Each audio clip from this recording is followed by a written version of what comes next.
Bonsoir à tous et bonsoir à toutes, bienvenue sur ce second numéro de Actu Midclose, l'émission mensuelle de la chaîne Senseiya Midclose News, qui fait le point sur les sorties figurines et résines de l'univers Senseiya du mois passé. Et autant vous dire, accrochez-vous bien, parce que le mois de mars a été vraiment très rempli. On commence sans plus attendre bien sûr avec Bandai. Bandai donc, au niveau des sorties japonaises, ce mois-ci rien n'était prévu. En revanche, au niveau des sorties européennes, nous devions avoir Queen de l'Aileron et Shiryu de la Balance. Malheureusement, avec les soucis sanitaires actuels qui sont liés au coronavirus, Cosmic Group a dû fermer certains de ses entrepôts et les envois de ces figurines ont été reportés. Du 13 au 15 mars 2020, à Mexico, a eu lieu le Mall Comic Con Mexico. C'est un salon de figurines sur lequel on a pu voir quelques petites nouveautés, notamment en termes de Senseiya. Ce fut la première exposition de Baiyan du Cheval des Mers, donc je vous mets les photos. Cette figurine, qui est l'avant-dernière des Marinas de Poséidon, est prévue pour sortir en août 2020. Son tarif est de 11 000 yens, ce qui fait environ 94 €. Pour la version européenne, que vous pourrez vous procurer dans pas mal de boutiques sur le net, le prix de la figurine tourne aux alentours des 120 €. Il ne reste donc maintenant plus que Kasa à attendre pour finir cet arc de Poséidon en Midclose EX. Autre figurine qui nous avait déjà été teasée depuis janvier mais que nous n'avions jamais vu encore dans un salon, c'est le fameux Jabu Revival, Jabu de la licorne. On a pu voir donc que au niveau de la couleur de l'armure, au niveau du visage, tout avait été refait. Le personnage se retrouve avec un vrai visage, un visage retaillé, beaucoup plus propre, beaucoup plus joli par rapport à l'ensemble de la gamme actuelle. Je rappelle que la figurine de Jabu en Midclose classique était une des premières à être sortie dans les années 2000. Ce Jabu est donc planifié au Japon en juillet 2020. Il était en précommande au tarif de 8250 yens, ce qui correspond aux alentours des 68 €. Pour le Jabu en version européenne, sur les différentes boutiques du net, vous pourrez l'avoir à un prix aux environs de 80 €.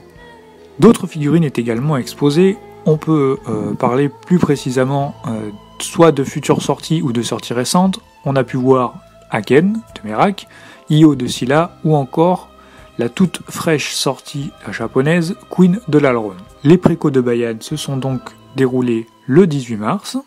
Autre petit point important qui était à souligner, Tamashii Bandai a maintenant l'habitude de ce genre de petit événement et en profite à chaque fois pour nous faire un petit sondage pour sonder les collectionneurs Midclose sur les éventuelles sorties de figurines qui seraient intéressés. Donc sur le sondage qui était présent à la Mall, vous pouvez notamment voir qui était proposé en termes de choix les autres chevaliers d'Asgard en version EX, quelques noms de spectres aussi en version EX, les bronzes secondaires en version EX et des silvers en version EX. On peut véritablement penser qu'il y a eu un petit souci au niveau de ce sondage, puisque Jabu étant annoncé en Revival, on doit plutôt s'attendre à des bronzes secondaires en version Revival plutôt que EX, et aussi à des spectres en version Midclose classique plutôt qu'en version EX. Il en va de soi également en ce qui concerne les chevaliers d'argent, puisque la gamme actuelle étant diffusée en version Midclose classique plutôt qu'en version EX.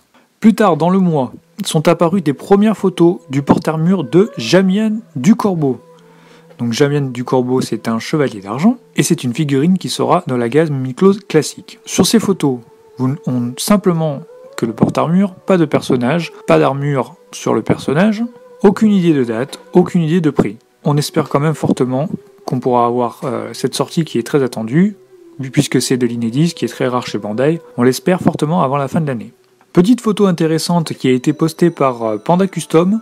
Panda Custom s'est amusé à détailler un peu plus le porte-armure, la photo du porte-armure qui est proposée par Bandai. Et on peut voir, selon sa réflexion, que ça sera un Midclose hybride entre le manga et l'anime. Certaines pièces du porte-armure correspondent à un design plutôt tiré du manga, tandis que d'autres font beaucoup plus penser aux personnages que l'on connaît dans l'anime. Le mois de mars a été le mois des annonces des revivals en termes de Midclose Senseiya. Pourquoi je dis ça? Parce qu'il y a ni plus ni moins que 4 figurines en version revival qui ont été annoncées. Aphrodite, le chevalier d'or des poissons, sera donc réédité au mois de septembre 2020 pour un tarif de 9900 yens, qui correspond à peu près à 82 €. Seiya de Pégase, dans son armure V1 animée, sera lui, à la grande surprise, réédité pour mai 2020, c'est-à-dire très bientôt, et sera dispo aux alentours de 70-75 €. Shiryu et Shun en V1 animé seront aussi réédités, ils sont planifiés pour le mois d'août 2020. Mais les bonnes nouvelles ne s'arrêtent pas là, puisque Bandai a fait fuiter une petite image de ces différents marinas réunis sur une photo, avec juste en mention sur le bas de l'image, une phrase qui pourrait nous faire penser que Casa is coming. Casa, donc le dernier marinas de Poséidon, qui viendrait compléter ce chapitre Poséidon. Bandai aurait donc tout le loisir derrière pour se consacrer aux différents chevaliers d'Asgard en version EX. Et en toute fin de mois, le 31 pour être plus précis, Bandai est revenu nous teaser avec 2 nouvelles photos de son Seiya V1 version manga. Ces nouvelles photos nous permettent de voir le Seiya dans un angle un peu plus différent et un peu plus rapproché de ce qu'on avait vu en salon. Pas d'idée de prix, pas d'idée de date de sortie, mais encore une fois, on peut espérer que la figurine sorte en fin d'année. Le calendrier des Miklos se retrouvant donc bien chamboulé suite à ce mois de mars très chargé, je vous mets donc une petite photo récapitulative du calendrier des futures sorties de Miklos. Celui-ci sera bien sûr susceptible d'évoluer d'ici le mois prochain en fonction des annonces. Passons maintenant à la partie résine, et croyez-moi, là aussi, il y a vraiment beaucoup de nouveautés pour ce mois-ci. On commence avec, en début de mois, la firme Prince King Studio. C'est une firme que l'on connaît déjà, puisqu'ils nous avaient déjà sorti un Aiolos du Sagittaire. Cette fois-ci, ils reviennent avec un Aiolia du Lion. Cette figurine, plutôt cette résine, sera éditée à 128 exemplaires. Dimension, ça sera 18 cm par 20 x 21. Son prix sera aux alentours des 120 €. Et elle sera disponible 2e voire 3e trimestre 2020. Passons ensuite à la marque GQ Box. Je vous avais parlé le mois dernier de 2 petites statuettes du Gémeaux et de la Vierge. Donc c'était des fameuses statues des résines dont l'armure était amovible et elles représentaient les chevaliers d'or en version féminine. Certaines pièces de la statuette étant amovibles, elles pouvaient laisser ensuite apparaître le sexe et la poitrine des personnages. Que l'on aime ou l'on n'aime pas, en tout cas, ça va sortir. Au niveau tarif, c'est à peu près 360 € la paire de personnages. Pour le Gémeaux et pour la Vierge, la disponibilité sera au dernier trimestre 2020. En termes de dimension, ça fait à peu près 15 cm de base sur 24 cm de haut. En début de mois aussi, ils nous ont montré des premiers prototypes non colorisés du Lion et du Sagittaire. Toujours des versions féminines, toujours des versions, comme on pourrait dire, déshabillables, c'est-à-dire avec une ceinture et un soutien-gorge amovible. Et beaucoup plus tard dans le mois, presque en fin de mois, ils sont revenus avec des prototypes, des photos finales, plus une vidéo de présentation que je vous laisse apprécier. Pour ces 2 derniers personnages, le Lion et le Sagittaire, toujours pas de date de disponibilité, mais on sait qu'en termes de prix, ça sera à peu près la même chose. Une marque bien connue dans le monde de la résine maintenant en termes de Senseiya, TPA, très connu pour avoir fait beaucoup de personnages sur le manga The Last Canvas, et ils sont revenus donc avec les photos finales d'Asmita de la Vierge. Donc je vous rappelle que cette figurine, cette résine, est à l'échelle 1/6, que son prix de commande est aux alentours des 300 €, qu'elle sera limitée à 388 exemplaires. Sa disponibilité sera sur le 3e trimestre de 2020. Ses dimensions sont sur une base de 44 cm par 33 cm avec une hauteur de 34 cm. Maintenant, passons au gros dossier du mois en termes de résine. La marque Titan Jackie Art s'est lâchée complètement ce mois-ci. Ils sont d'abord revenus sur le net avec des premières photos de la boîte de Radamante.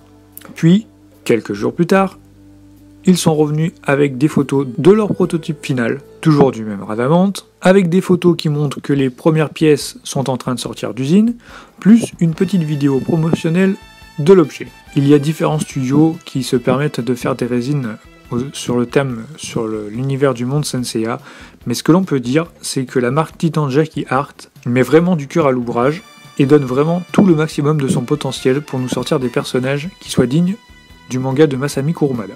Titan Jackie Art ne s'est pas arrêté là, du coup, ils nous ont montré des photos de l'avancement du sculpte du Saga Renega, en nous disant notamment qu'il y avait une cape qui était amovible, que la statuette aura 2 têtes différentes, 2 bras différentes, plus 2 mains différentes, plus une autre partie mystère qu'ils n'ont pas voulu révéler.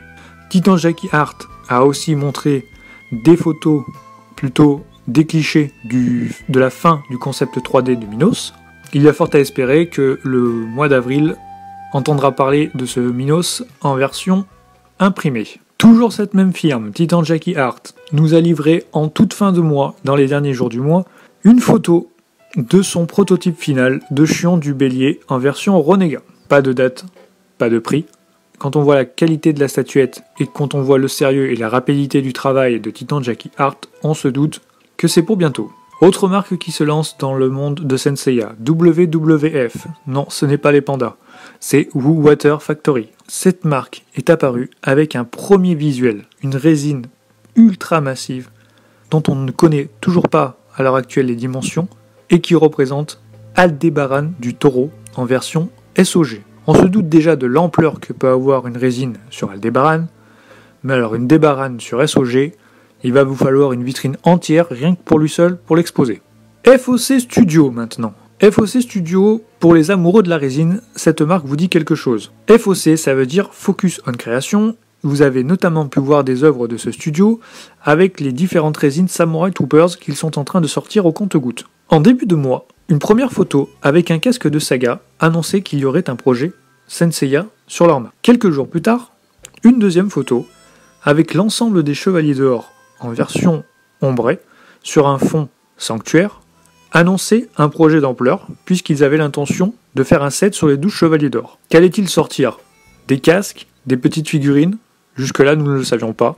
Et c'est à la fin du mois que l'on a vu, que l'on a appris qu'ils allaient nous sortir pas un casque, mais en fait une vraie résine de Saga des Gémeaux.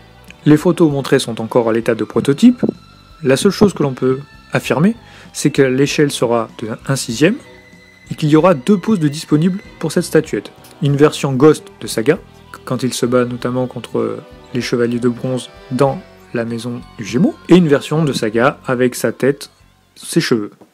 Faisons maintenant le tour sur les autres produits officiels qui sont apparus au cours du mois de mars dans l'univers Senseiya. Tout d'abord, il est bon de revenir sur le fait que le mois de mars est synonyme, enfin, de la sortie des figurines Anime Heroes. Ces figurines que l'on voit depuis quelques mois, de entre 14 et 17 cm et qui ont 20 points d'articulation. Je vous rappelle que la première vague est constituée de Saga, de Seiya, d'Aiolos. Sur quelques photos, on a pu voir qu'une deuxième vague était en état d'élaboration, puisque un Shaka avait été entreaperçu. Autre sortie officielle de l'univers Senseiya, la firme Banpresto. Banpresto qui est notamment très connue pour l'ensemble de sa gamme de figurines, et notamment les figurines Dragon Ball Z. Cette marque se lance enfin dans l'univers Senseiya en nous lâchant une photo de sa première figurine, Seiya de Pégase. On peut donc voir Seiya dans une tenue civile, donc une tenue sans armure, en position d'attaque, assez dynamique, en train de réaliser les gestes pour faire l'attaque des météores de Pégase. Cette figurine va mesurer environ 16 cm, sera disponible au mois d'août 2020 et est déjà disponible sur pas mal de petites boutiques en France en précommande pour environ 30 €. Passons maintenant aux figurines dites non officielles. Jaxdo a encore beaucoup travaillé ce mois-ci. Je vous rappelle qu'ils ont pour petit projet de nous sortir l'ensemble des temples des 12 Chevaliers d'Or dans de petites boîtes qui seront des cubes de 43 cm de hauteur et de largeur sur 22 cm de profondeur. Ces cubes seront limités à 100 exemplaires chacun, pèseront 10 kg et sont équipés d'un éclairage LED. Les matériaux principaux sont en bois et en résine. En début de mois, ils nous ont annoncé la disponibilité en commande du Temple de la Vierge. Et en fin de mois, ils nous ont annoncé aussi en disponibilité de précommande le Temple de la Balance. Je vous rappelle donc que pour ces temples-là, les figurines ne sont pas comprises, que pour la Vierge et pour la Balance, en termes de disponibilité, nous serons sur le 2e trimestre de 2020, donc pour très bientôt. On remarque aussi que Jaxdo suit une certaine logique, puisqu'ils prennent et sortent les différents temples dans l'ordre du zodiaque. Autre firme non officielle qui a fait beaucoup parler d'elle ce mois-ci. Je sais qu'on est en début de mois d'avril, la vidéo sortira peut-être même le 1er avril, mais pourtant ce que je vais vous annoncer n'est pas un poisson d'avril. Je vous avais annoncé le mois dernier que J-Model allait sortir une version d'Ares aux couleurs de l'anime, comme celle de Bandai. La disponibilité de ces figurines sera donc au mois d'avril 2020, mais là où on pourrait croire que c'est un poisson d'avril, c'est que J-Model a décidé de nous sortir une version de cet Ares en armure gold. Encore une fois, c'est coutume chez J-Model de sortir des couleurs de figurines qui n'existent ni dans un manga ni dans un animé et qui vont finir dans des figurines de collectionneurs vraiment ultra hardcore. Ils ont laissé passer un petit peu la pilule au milieu du mois en nous montrant ensuite les visuels finales de la boîte, mais ils sont revenus en fin de mois, tranquilles, pour nous achever en nous proposant donc les photos de leur troisième et dernière version de ce personnage, une version rose-violet. Me demandez pas pourquoi, ne cherchez pas à comprendre, la seule chose à retenir de cette histoire, c'est que ça sera disponible, point final. Et vous pensez peut-être que j'en ai fini avec vous, sur ces histoires de couleurs un peu bizarres. Non, croyez-moi, non. J-Model, toujours, nous a annoncé ce mois-ci que son 13e Chevalier d'Or allait sortir en version Silver. Oui, je sais, encore une fois, ça n'a aucun rapport avec le manga ni l'animé. Mais encore une fois, c'est une figurine qui sera vendue autour des 75 € et en très peu d'exemplaires. Et je vous rassure, sera très vite vendue. On a fini avec J-Model et ses couleurs Sentai. On va ensuite passer sur le dernier point de cette catégorie, la marque SHG Myth Museum. Vous savez, cette marque est actuellement en plein projet de nous sortir plein de petites figurines représentant les différents chevaliers d'or ou les différents chevaliers de bronze lorsqu'ils étaient enfants, dans des poses dynamiques, épiques, avec parfois quelques petits bonus sur un petit décor. Ils nous ont montré donc les 2 prochains projets sur lesquels ils étaient en train de travailler, à savoir Milo du Scorpion et un petit duo de Saga et Kanon. Passons ensuite à ma partie préférée, la partie des artistes indépendants. En début de mois, j'ai vu un collectionneur montrer des photos d'une excellente petite idée qu'il avait eue pour mettre en valeur sa collection. Ce jeune homme s'appelle Kritsada Genviri Yapuka et il nous avait montré des photos de petites plaquettes qu'il avait réalisées en plexiglas sur lesquelles il avait imprimé des représentations et des petites écritures de différents personnages, de différentes mythos. Je trouve l'idée, quand on n'a pas de diorama, vraiment très très intéressante et je crois même qu'il les propose à la vente directement si vous le contactez via les réseaux sociaux. Ensuite, un projet collaboratif entre Saïd Bouzinab et Saïf, qui est un sculpteur irakien. Les 2 hommes se sont lancés dans la réalisation d'une résine de Guilty, le maître du Iki. Je ne sais pas si le sculpte 3D est actuellement terminé, ils nous ont volontiers partagé l'avancement de leur projet. J'en profite encore une fois pour ce mois-ci pour vous partager ce que j'appellerais le Dio du mois, diorama du mois. Une page Facebook qui s'appelle, alors désolé pour l'accent, Tilanka Diorama, qui nous a réalisé un diorama de type sanctuaire, d'une taille incroyable et d'une beauté magnifique. Les dimensions sont quand même elles aussi assez folles, puisque en longueur il fait 1,10 m, il fait 50 cm de profondeur et 80 cm de hauteur. Je vous laisse apprécier les images, et avec une petite série de mythos posées dessus, c'est juste sublime, divin. On termine ce chapitre des artistes indépendants avec un Thaïlandais qui propose à la vente sur le site Etsy, son pseudo sur ce site c'est Pandora Case Store. Il nous propose à l'achat pour environ 350 € frais de port compris, un buste d'Athéna d'une qualité, d'une beauté jamais vue dans le monde des artistes indépendants de la communauté Sensei. La réalisation est en grande partie en fibre de verre. Elle fait 50 cm de haut, 40 cm de large, 30 cm de profondeur. Elle nous fait beaucoup penser au buste d'Athéna qu'il se trouve derrière la statue de Shitsume. Sauf que celle-ci se trouve avoir des dimensions beaucoup plus raisonnables et beaucoup plus gérables à exposer dans une collection. Si l'objet vous intéresse, je mettrai bien sûr le lien de la boutique en description et je vous invite à aller voir sur sa page Facebook ou sur sa page Etsy les différentes photos de son chef-d'œuvre. On termine donc l'actu mythos de ce mois-ci avec un petit bilan de ma collection personnelle. C'est un mois de confinement, c'est un mois de récession, je n'ai reçu aucune figurine. Par contre, croyez-moi qu'en termes de précommande, là, je me suis fait plaisir. Puisque tout simplement, j'en ai profité pour faire ma précommande du Deathmask en version OCE, ma précommande du Shura en version OCE, j'ai précommandé aussi un exemplaire du Jabu en version Revival. Pour continuer mon arc Poséidon en version EX, j'ai bien sûr fait une précommande de Bayan, mais je me suis abstenu du reste des Revival. Pour les amoureux de review mythos, ce mois-ci sur la chaîne ont été diffusés et disponibles encore à l'heure actuelle les reviews d'Ares, l'antagoniste principal du nouveau chapitre du manga Senchasho, et de la Mythclose de Kyoko, la sœur de Shoko, avec l'armure de Pégase. Plus, si vous êtes amoureux comme moi des Tortues Ninja, j'ai également fait 2 petites reviews supplémentaires que vous trouverez en bonus sur la chaîne. Je vous remercie tous d'avoir regardé ce second numéro d'Actu Mythclose. J'espère encore une fois qu'il aura trouvé grâce à vos yeux. Je vous donne rendez-vous le mois prochain pour un bilan du mois d'avril, et on se quitte avec une petite sélection de clichés réalisés par les meilleurs artistes du mois de mars. Bonne soirée, bonne journée à tous, et n'oubliez pas, respectez les règles de confinement, restez chez vous.